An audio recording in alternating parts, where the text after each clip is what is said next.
السلام علیکم ورحمۃ اللہ وبرکاتہ۔ محترم سامعین، ایام قربانی کے متعلق دارالعلوم دیوبند کا نیا فتویٰ سامنے آیا ہے جو آپ کی خدمت میں ہم پیش کر رہے ہیں سوال اور جواب کے ساتھ۔ عنوان ہے چوتھے دن کی قربانی کا حکم۔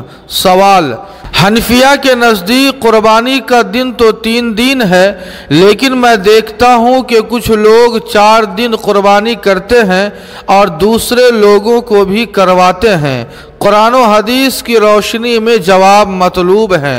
دارالعلوم دیوبند کا جواب سنیے۔ بسم اللہ الرحمن الرحیم۔